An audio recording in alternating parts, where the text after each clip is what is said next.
마흔에 읽는 니체. 지금 이 순간을 살기 위한 철학 수업.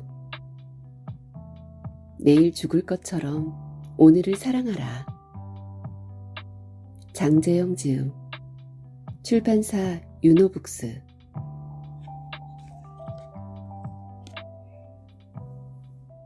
시작하며 나는 어떻게 이 삶을 사랑할 것인가? 40. 너무 많은 짐을 지고 있음을 느낀다. 가족, 사랑, 직업, 인간관계. 모두 우리 각자의 삶을 단단히 받쳐주는 것들이지만 때때로 감당하기 버거울 만큼 무거운 짐으로 느껴진다. 지금까지 우리는 자신이 어떤 삶을 살게 될지도 모른 채 오로지 앞만 보고 달려왔다. 쉴 새 없이 달려온 지난 시간을 되돌아보니 정작 인생을 제대로 즐길 여유가 없었다는 사실을 알았다. 어쩌면 내 인생에서 가장 좋은 시절은 즐기지도 못한 채 지나쳐 버렸을지도 모른다. 지금의 나는 어릴 적 꿈꾸었던 삶과는 너무나 다른 곳으로 와버렸다. 내가 정말 이루고 싶었던 꿈들은 이제 영영 멀어져 버린 것 같다. 지금 이 모습 이대로 남은 삶을 살아갈 수밖에 없다는 생각이 든다. 40에 깨닫게 된 것들이 결국 이것밖에 안 된단 말인가. 나에게 남은 삶을 어떻게 살아야 하는가? 내가 가진 모든 것이 나를 행복하게 해주는가? 나는 내 삶을 제대로 누려본 적이 한 번이라도 있는가? 나는 과연 내 인생의 주인인가? 아니면 노예인가? 이러한 질문들이 마음에 와닿는다면 이제는 새로운 질문을 던질 때가 되었다. 이 세상에 변하지 않는 것은 하나도 없다. 변하지 않는 것이 단 하나 있다면 우리는 언젠가 죽는다는 사실이다. 그러므로 앞으로 하루를 더 살든 50년을 더 살든 중요한 것은 인생의 정답이 아닌 질문을 찾아가야 한다는 것이다.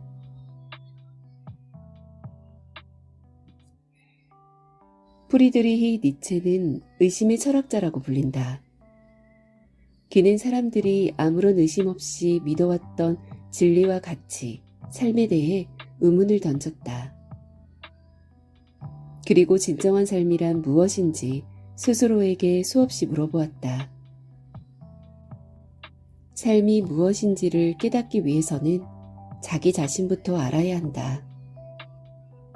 또한 내가 어떤 존재인지를 깨닫기 위해서는 어떤 삶을 살았는지도 중요하지만 어떤 시선으로 삶을 바라보는지를 알아야 한다.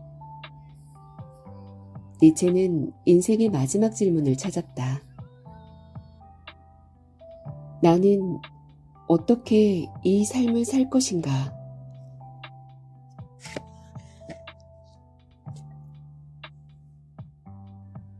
마흔, 왜 니체 철학인가? 많은 사람이 별다른 일 없이 사는 것 같아도 사업 실패, 실직, 결혼 생활에서의 권태, 이혼, 가족과 친구의 죽음, 인간관계에서 오는 스트레스 등으로 고통받는다. 또한 그야말로 순식간에 바뀌어가는 사회의 변화와 갈수록 심해지는 물질 만능주의에 무한 경쟁으로 내몰리고 있다. 그럼에도 우리는 뒤처지지 않기 위해 달려왔다.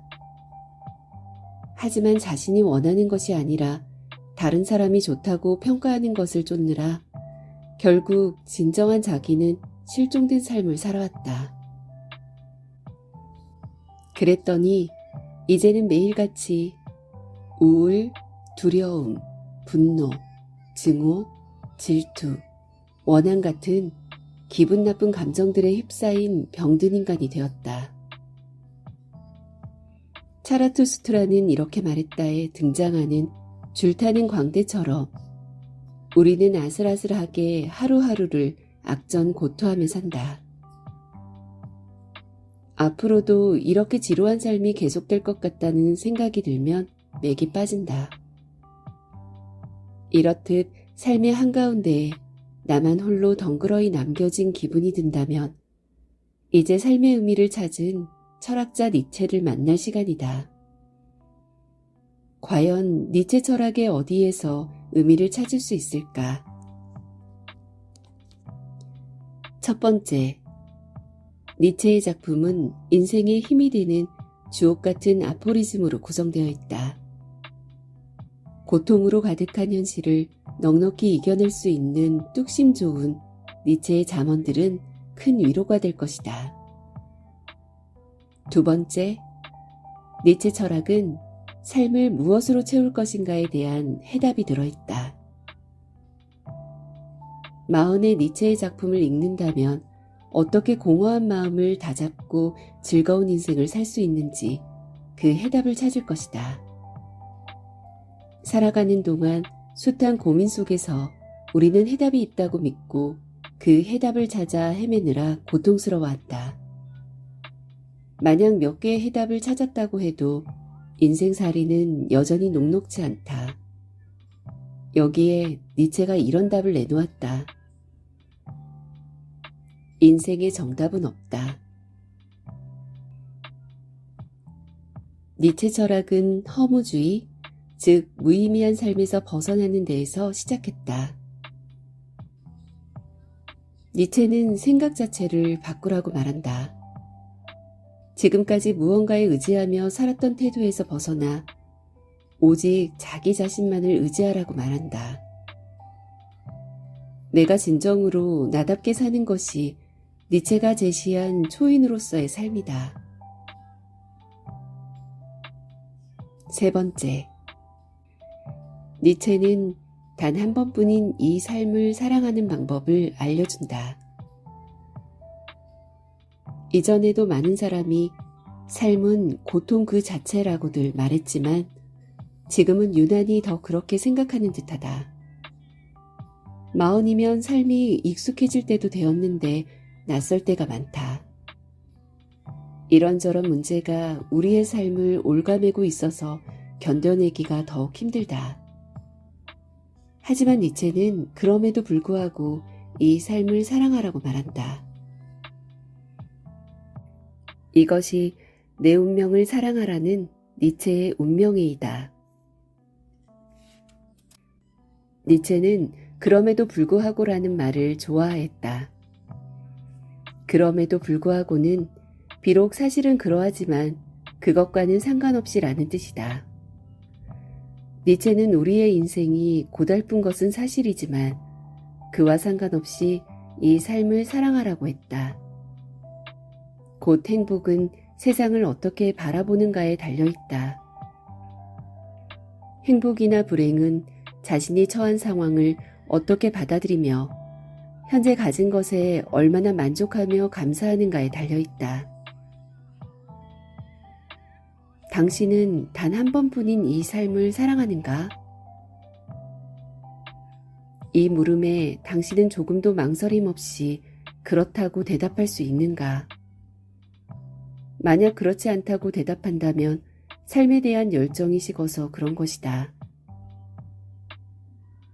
열정은 삶을 이끌어가는 강렬한 의지의 표현이다.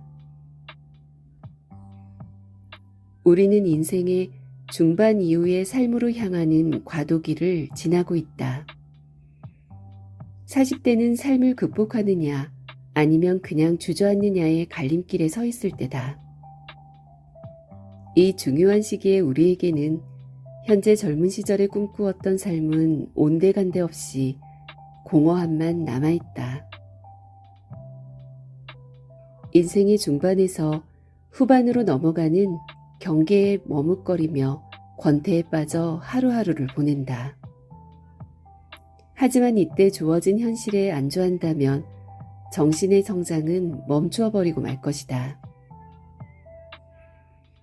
누구나 영원한 삶을 꿈꾼다. 그런데 과거에 놓쳐버린 것들을 떠올리며 후회 속에 살아가기 바쁘다. 그러다 결국 남은 삶도 제대로 즐기지 못하고 생을 마감할지도 모른다.